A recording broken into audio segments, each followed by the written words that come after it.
વિદ્યાર્થી મિત્રો, તમે સૌ સ્વસ્થ રહો, સલામત રહો તથા હેલ્ધી અને વેલ્ધી રહો એવી મારી તમને સૌને શુભકામનાઓ.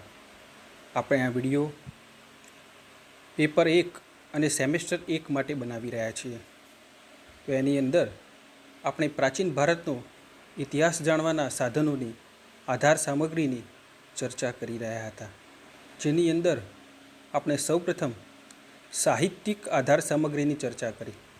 સાહિત્યિક આધાર સામગ્રીની અંદર આપણે વૈદિક સાહિત્ય વિશે જોયું, મહાકાવ્યો વિશે જોયું, એ પછી જૈન ધર્મગ્રંથો, બૌદ્ધ ધર્મગ્રંથો અને અન્ય ઐતિહાસિક ગ્રંથો વિશે આપણે ચર્ચા કરી. એ પછી આપણે પ્રાચીન ભારતનો ઇતિહાસ જાણવા માટેની અવશેષીય સાધન સામગ્રીની પણ ચર્ચા કરી, જેની અંદર આપણે અભિલેખોની ચર્ચા કરી, સિક્કાઓ, તામ્રપત્રો, મુદ્રાઓ તથા અન્ય અવશેષીય સાધનોની આપણે ચર્ચા કરી. હવે આ પ્રશ્નની અંદર આજે આપણે પ્રાચીન ભારતનો ઇતિહાસ જાણવા માટેના વિદેશી યાત્રાળુઓની પ્રવાસ નોંધોની ચર્ચા કરવાની છે. તો આપણે એ ચર્ચાને આગળ વધારતા એની પૂર્વ ભૂમિકામાં જતાં ચર્ચા કરીએ કે પ્રાચીન ભારતનો ઇતિહાસ જાણવા માટે સાહિત્યિક સાધનો ઉપરાંત ભારતની મુલાકાતે આવેલા જુદા જુદા દેશના યાત્રાળુઓ, રાજદૂતો અને ધર્મ પીપાસુઓએ પણ સ્વદેશ પાછા ફરીને તેમણે પોતાના વર્ણનોનો સવિસ્તાર અહેવાલો લખ્યા છે, જે પુસ્તક આકારે પ્રસિદ્ધ થયેલા છે. આ પુસ્તકોમાં તેમણે જે રાજાના દરબારની મુલાકાત લીધી હોય, જે રાજાઓ અને તેમના અમાત્યો તથા અધિકારીઓના સંપર્કમાં આવ્યા હતા, તેમના આધારે તત્કાલીન સમયની રાજકીય, સામાજિક, આર્થિક, ધાર્મિક, સાંસ્કૃતિક, જેની અંદર સાહિત્ય, કલા, શિલ્પ, સ્થાપત્ય, ધર્મ વગેરેની માહિતી આપણને તેમણે લખેલા એ સવિસ્તાર અહેવાલો પરથી મળે છે. આથી આ પ્રવાસ વર્ણનો એ તત્કાલીન સમયનો એક અરીસો છે એવું આપણે કહી શકીએ એમ છીએ. સૌપ્રથમ આપણે ગ્રીક રોમન યાત્રાળુઓ કે એમના રાજદૂતોએ લખેલી પ્રવાસ નોંધોની ચર્ચા કરીએ.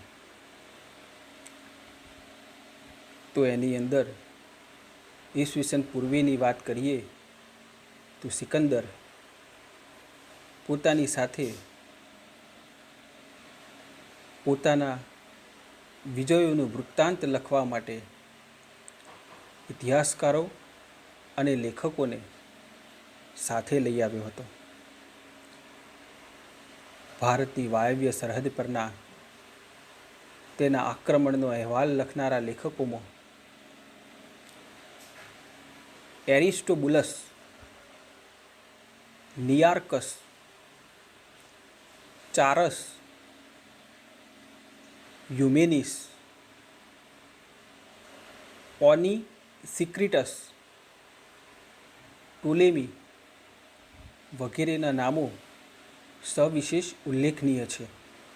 એક વખત ફરી એ નામો તમને જણાવું તો એરિસ્ટોબુલસ, નિયાર્કસ, ચારસ, યુમેનિસ, ઓનિસિક્રિટસ અને ટોલેમી વગેરેના નામો સવિશેષ ઉલ્લેખનીય છે. સિકંદર જ્યારે ભારત પર આક્રમણ કરવા આવ્યો ત્યારે પોતાની સાથે આ રીતે ઇતિહાસકારો અને લેખકોને લઈ આવેલો, અને આ જે ઇતિહાસકારો અને લેખકો છે એમણે સિકંદરે ભારત ઉપર જે આક્રમણ કર્યું, જે રાજ્યો એણે જીતી લીધા, એના વર્ણનો લખેલા છે, જેમાંથી આપણને ભારતનો એ સમયનો ઇતિહાસ જાણવાની સવિશેષ માહિતી મળે છે. તેમણે સિકંદરના વિજયોના વર્ણનો અતિશયોક્તિભર્યા લખ્યા છે, એ વાત સાચી છે, પરંતુ એ અહેવાલો નજરે નિહાળીને લખેલા છે. તેથી પ્રાથમિક આધાર સામગ્રી તરીકે તેનું મહત્ત્વ અને મૂલ્ય ખૂબ જ વધી જાય છે. એ ઉપરાંત ક્લિકાર્ટસ, આજે ક્લિકાર્ટસ નામનો સિકંદરનો સમકાલીન ઇતિહાસકાર હતો. એણે સિકંદરની વિજય યાત્રાનું વર્ણન કર્યું છે, જે આંખે દેખેલા અહેવાલ રૂપે લખાયેલું હોય તેનું મૂલ્ય વધુ છે. આ ઇતિહાસકારે ભારત વિશેના અન્ય ગ્રંથોમાં ભારતની રાજકીય, સામાજિક, આર્થિક અને ધાર્મિક પરિસ્થિતિનું ત્રાદર્શ્ય વર્ણન કર્યું છે, જે ભારતના પ્રાચીન સમયનો ઇતિહાસ લખવા માટે ખૂબ જ ઉપયોગી બને તેમ છે. મેગેસ્થનીસ એ સિકંદરના અનુગામી સેલ્યુકસ નિકેટરે ચંદ્રગુપ્ત મૌર્યના દરબારમાં, એટલે કે પાટલીપુત્રમાં રાજદૂત તરીકે મોકલ્યો હતો અને વર્ષો સુધી ચંદ્રગુપ્ત મૌર્યના દરબારમાં એ રહ્યો હતો. તેણે ભારતની ભૂગોળ, ઇતિહાસ, રાજનીતિ, વહીવટી તંત્ર, લશ્કરી તંત્ર, ઇતિહાસ વગેરે વિષયોનો સારો એવો પરિચય મેળવીને ઇન્ડિકા નામનું પુસ્તક લખ્યું હતું. જો કે મેગેસ્થનીસનો આ ગ્રંથ અત્યારે હાલ આપણા માટે ઉપલબ્ધ નથી, પરંતુ તેના કેટલાક અવતરણો, તેના કેટલાક ફકરાઓ કેટલાક જુદા જુદા પુસ્તકોમાંથી આપણને મળી આવે છે. મેગેસ્થનીસ ઉપરાંત એન્ટિઓક્સ નામનો બિંદુસારના દરબારમાં મોકલેલ ડાયામેચસે પણ પોતાની શૈલીમાં હિંદની તાત્કાલિક પરિસ્થિતિનું વર્ણન તેમના પુસ્તકમાં કર્યું છે. એન્ટિઓક્સ નામના રાજાએ બિંદુસારના દરબારની અંદર ડાયોમિચસ અથવા તો ડાયોમેચસ નામના એક રાજદૂતને બિંદુસારના દરબારમાં મોકલેલો અને તેણે પણ પોતાની શૈલીમાં હિંદની તાત્કાલિક પરિસ્થિતિનું પોતાના પુસ્તકમાં વર્ણન કરેલું છે. ઉપરાંત પેટ્રોક્લીજ, પોલિનિયસ વગેરે ગ્રીક લેખકોના લખાણો પણ પ્રાચીન ભારતનો ઇતિહાસ જાણવા માટેના ઉપયોગી સાધનો છે. ઉપરાંત પેરિપ્લસ ઓફ એરિથ્રિયન, આ પેરિપ્લસ ઓફ એરિથ્રિયન નામનું પુસ્તક છે. એ પણ પ્રાચીન ભારતના વ્યાપાર અને ભૌગોલિક બાબતોનું સુંદર નિરૂપણ કરે છે. કોઈ અનામી લેખકે રોમ, વેનિસ, એલેક્ઝાન્ડ્રિયા, કોન્સ્ટેન્ટિનોપલ વગેરે વ્યાપારી બંદરોની જાત મુલાકાત લઈને આ પુસ્તક લખેલું હોય એવું લાગે છે અને ભારત સાથેના ગાઢ આંતરરાષ્ટ્રીય વેપારનો ઉલ્લેખ તેણે કરેલો છે. રોમન ઇતિહાસકાર પ્લિની તો આ સંદર્ભમાં કડવી ફરિયાદ કરે છે કે જુઓ ને, રોમનું કેટલું બધું સોનું ભારતમાં ઘસડાઈ જાય છે. ટોલેમીએ ભારતની ભૂગોળની બાબતમાં ઘણી બધી માહિતી આપી છે, જેમાં આપેલો ભારતનો પ્રાકૃતિક નકશો આજે પણ ઉપલબ્ધ છે. સ્ટ્રેબોએ આપેલા ભારતની ભૌગોલિક અને ઐતિહાસિક માહિતી પણ ખૂબ જ ઉપયોગી બની છે. આ ઉપરાંત એરિયન, કર્ટિયસ, જસ્ટિન, પ્લુટાર્ક વગેરે અનેક વિદ્વાનોના મૂલ્યવાન ગ્રંથો પણ મળી આવે છે. તો આ રીતે આપણે ગ્રીક અને રોમન રાજદૂતોની ચર્ચા કરી, તો એના ઉપરથી આપણને ઈસવીસન પૂર્વેનો ઇતિહાસ ઘણો બધો મળી આવે છે. સિકંદરના આક્રમણ સમયનો ઇતિહાસ આપણને તમામે તમામ જે ગ્રીક લેખકોએ પુસ્તકો લખેલા છે એના ઉપરથી આપણને મળી આવે છે.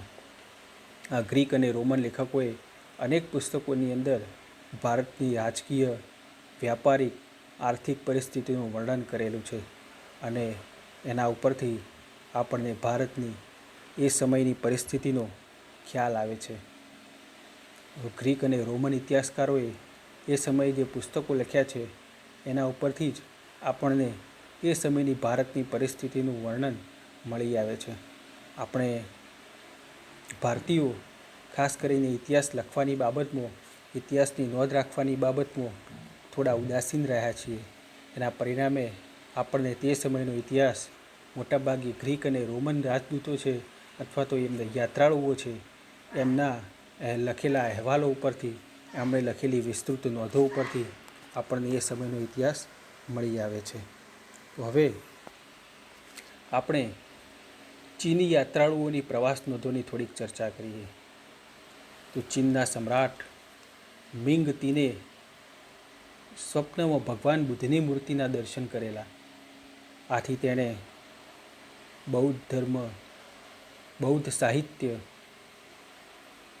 બૌદ્ધ તત્વજ્ઞાનના સંદર્ભમાં જાણકારી મેળવવા રાજદૂતોને ભારત મોકલેલા.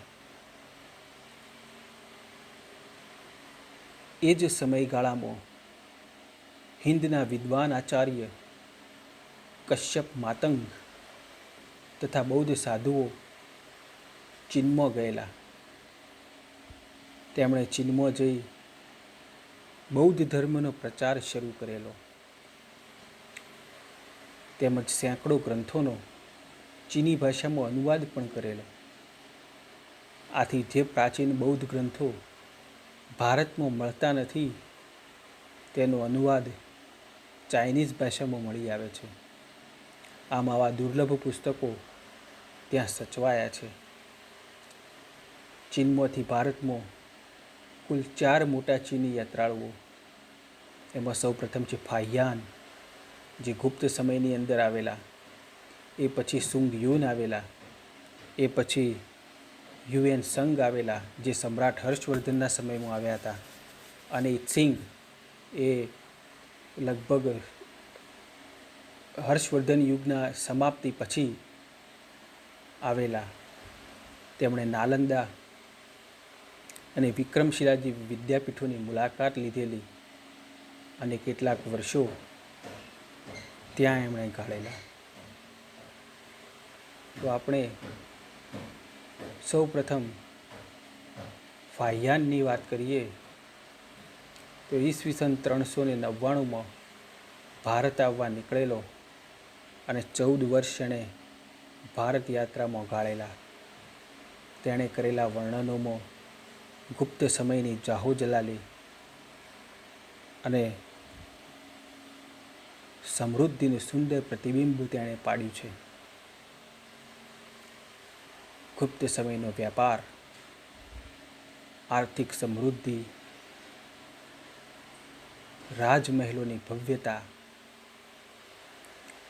અને રાજ્ય વહીવટનું રાજ દરબારમાં પડતું પ્રતિબિંબ વગેરેની માહિતી તેમના પુસ્તક ફોક વોકીમાંથી મળી આવે છે.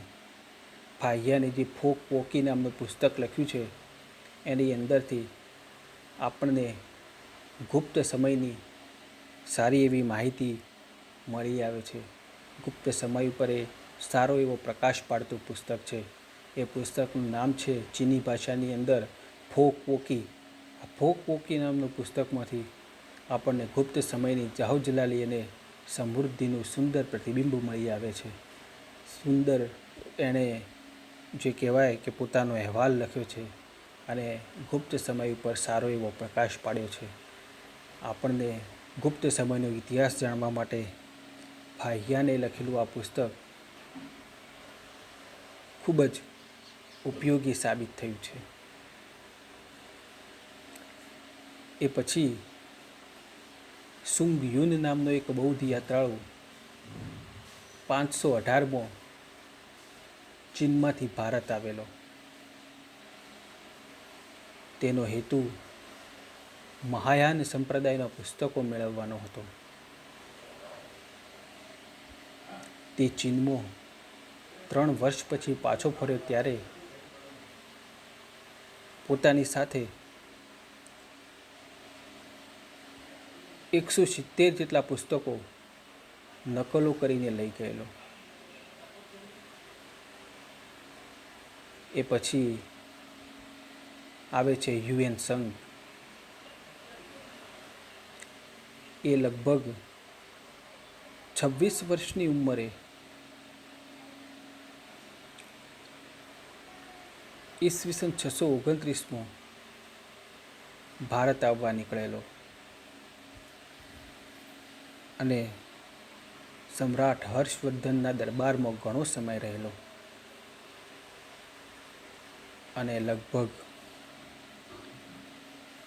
16 જેટલા વર્ષ ભારતમાં ગાળ્યા પછી ઈસવીસન 645માં એ સ્વદેશ પરત ફરેલો. અને જ્યારે એ સ્વદેશ પરત ફર્યો ત્યારે તેની પાસે કુલ 657 જેટલા ગ્રંથો હતા. તેણે પોતાના પુસ્તક સી યુ કી, નામ યાદ રાખજો મિત્રો, સી યુ કી માં ભારત સમ્રાટ અશોક અને સમ્રાટ હર્ષવર્ધનના સમયના બનાવોનો તેણે સવિસ્તાર ઉલ્લેખ કરેલો આપણે જોઈ શકીએ છીએ. અને એ પછી છેલ્લો ચીની યાત્રાળુ ઈસવીસન 673માં ઈત્સિંગ ભારત આવેલો અને તે ઈસવીસન 695 સુધી એટલે કે લગભગ 22 જેટલા વર્ષ ભારતમાં રોકાયેલો. ઈસુની 7મી સદીના 1/4 જેટલા ભાગની ઘણી બધી માહિતી તેણે પોતાની પ્રવાસ નોંધમાં આલેખી છે. તે નાલંદા અને વિક્રમશિલા વિદ્યાપીઠમાં મોટા ભાગનો સમય રહેલો. 7મી સદીની ઘણી બધી ઐતિહાસિક માહિતી જાણવા માટે તેનું આ પુસ્તક ખૂબ જ ઉપયોગી બની રહે તેમ છે.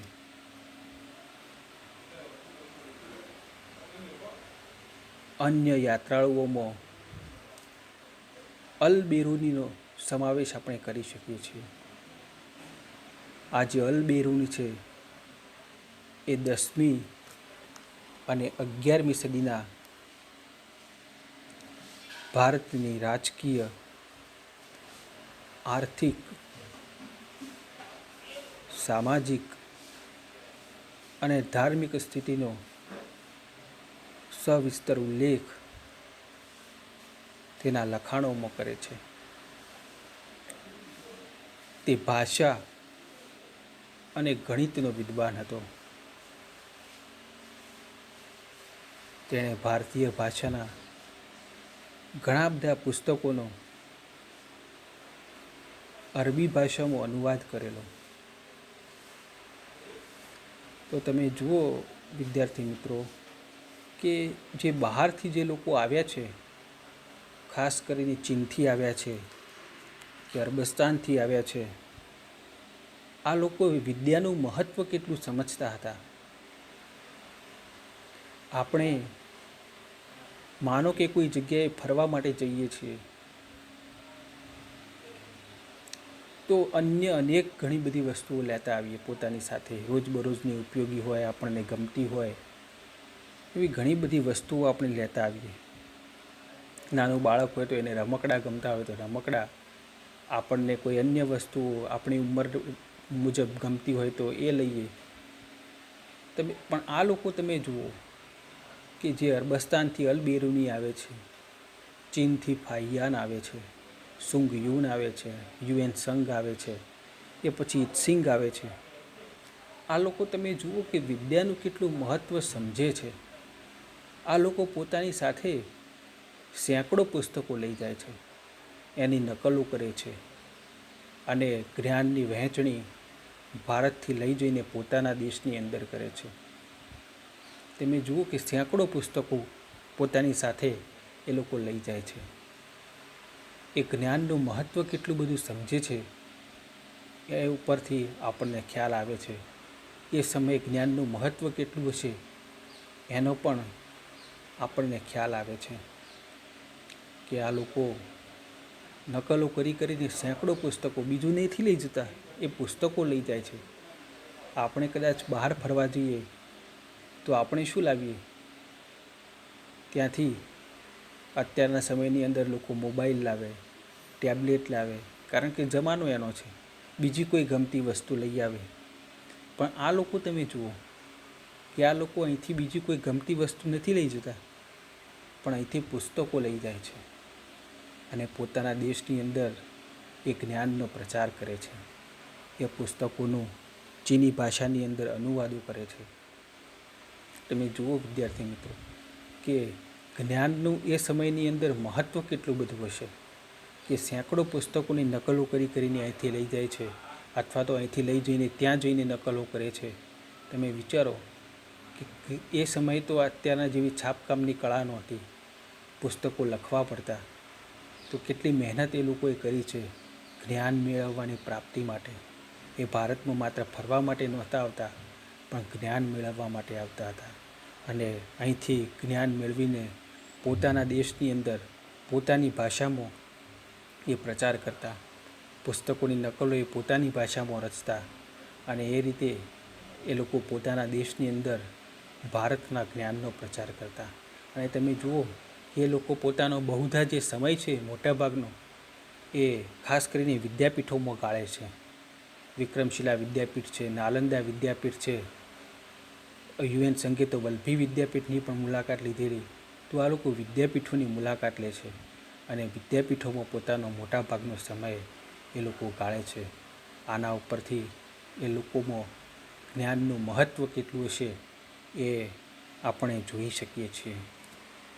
તો આ પ્રશ્નના સમાપનમાં જતો આપણે લખી શકીએ કે ગ્રીક અને રોમન યાત્રાળુઓએ એ ખાસ કરીને ઈસવીસન પૂર્વેના ભારતની પરિસ્થિતિ, મૌર્ય યુગના ભારતની પરિસ્થિતિ જાણવામાં આપણને ઘણી બધી સહાય કરી છે.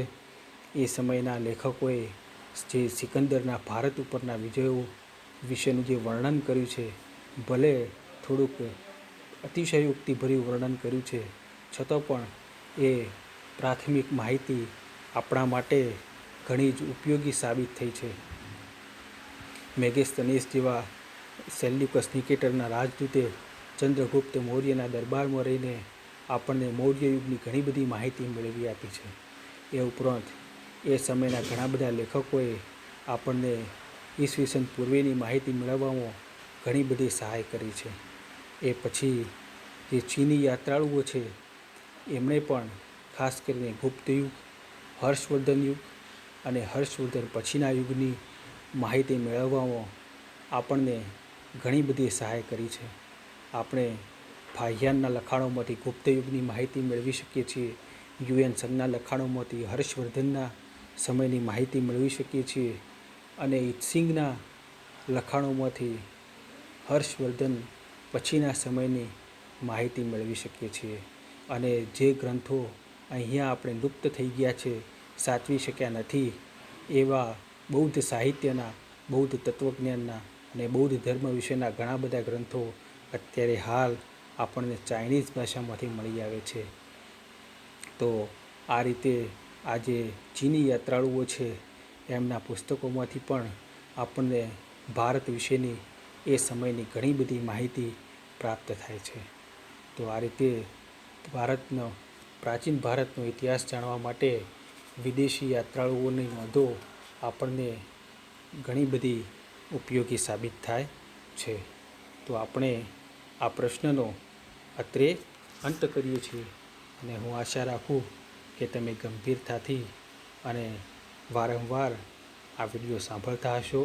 જો તમે વારંવાર સાંભળશો તો હું કહું છું તમને કે તમારે કદાચ વાંચવાની જરૂર નહીં પડે, કારણ કે બોલ્યા કરતાં પણ સાંભળેલું વધારે ઝડપથી યાદ રહી જાય છે.